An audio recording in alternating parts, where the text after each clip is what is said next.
नमस्कार, मैं सौरभ शुक्ला और आप देख रहे हैं न्यूज़ 18। भोपाल का वो बहुत चर्चित मामला जिसने पूरे देश को झकझोर कर रख दिया है, अब ये पूरी तरह से एक कानूनी और सस्पेंस से भरी जंग में तब्दील हो चुका है।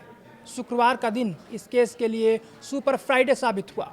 मध्य प्रदेश हाई कोर्ट की जबलपुर बेंच में करीब 1 घंटे तक चले हाई वोल्टेज ड्रामे के बाद इस केस की पूरी दिशा ही बदल गई है।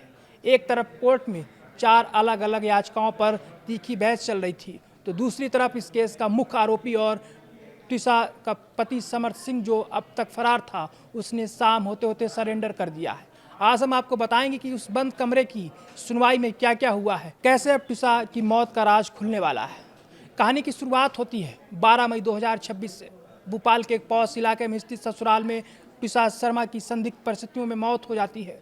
ससुराल पक्ष से शुरुआत से ही एक सामान्य आत्महत्या का रूप देने की कोशिश कर रहा था, लेकिन टिशा के पिता नवनीत शर्मा और उनके परिवार को अपनी बेटी की मौत के पीछे गहरी साजिश नजर आई। पिता ने आरोप लगाया कि यह आत्महत्या नहीं बल्कि हत्या है, या फिर उसे मौत के घाट उतारा गया है। पुलिस ने शुरुआती जांच के बाद पोस्टमार्टम तो कराया, लेकिन टिशा का परिवार उस रिपोर्ट से बिल्कुल संतुष्ट नहीं था। परिवार का आरोप था कि पहली पोस्टमार्टम रिपोर्ट में कई महत्वपूर्ण और चौंकाने वाले तथ्यों को छुपाने की कोशिश की गई है, और यहीं से यह मामला मध्य प्रदेश हाई कोर्ट के दरवाजे तक पहुंच गया। शुक्रवार को दोपहर ठीक 2:30 बजे हाई कोर्ट की जबलपुर बेंच में सुनवाई शुरू हुई। यह सुनवाई कोई आम सुनवाई नहीं थी, क्योंकि कोर्ट रूम के भीतर एक साथ 4 मोर्चों पर कानूनी लड़ाई लड़ी जा रही थी। टिशा के परिवार की तरफ से अधिवक्ता पीयूष तिवारी ने कोर्ट में जोरदार पक्ष रखा। इस हाई प्रोफाइल मामले की गंभीरता को देखते हुए खुद राज्य सरकार की ओर से महाधिवक्ता प्रशांत सिंह कोर्ट में व्यक्तिगत रूप से मौजूद रहे। सबसे बड़ा मोड़ तब आया जब टिशा के पिता की ओर से दोबारा पोस्टमार्टम कराने की रिट पिटीशन में बहस हुई थी।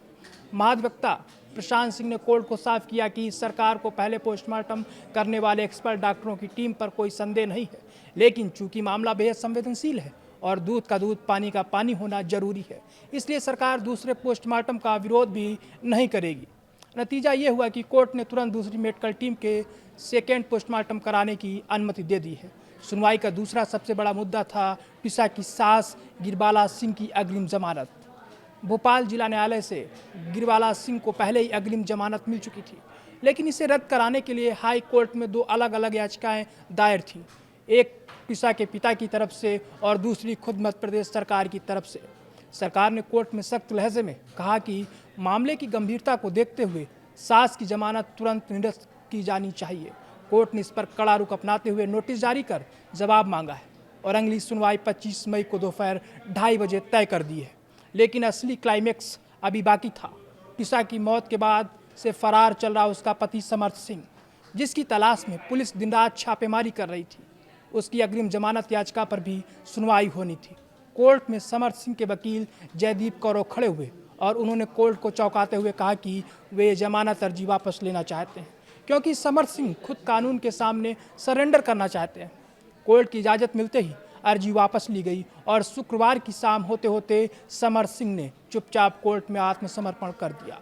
तो समर्थ सिंह अब पुलिस की गिरफ्त में है, उसका सरेंडर हो चुका है, लेकिन टिशा शर्मा केस में सबसे बड़ा और बुनियादी सवाल आज भी जस का तस बना हुआ है कि आखिर 12 मई की उस काली रात को क्या क्या हुआ था। क्या टिशा ने सच में खुदकुशी की थी, या फिर उसे किसी खौफनाक साजिश का शिकार बनाया गया। अब देश की नज़रें टिकी हैं दोबारा होने वाले पोस्टमार्टम की रिपोर्ट पर और 25 मई को हाई कोर्ट में होने वाली अगली सुनवाई पर। जांच एजेंसियों की अगली कार्रवाई ही अब इस हाई प्रोफाइल मिस्ट्री से पर्दा उठाएगी।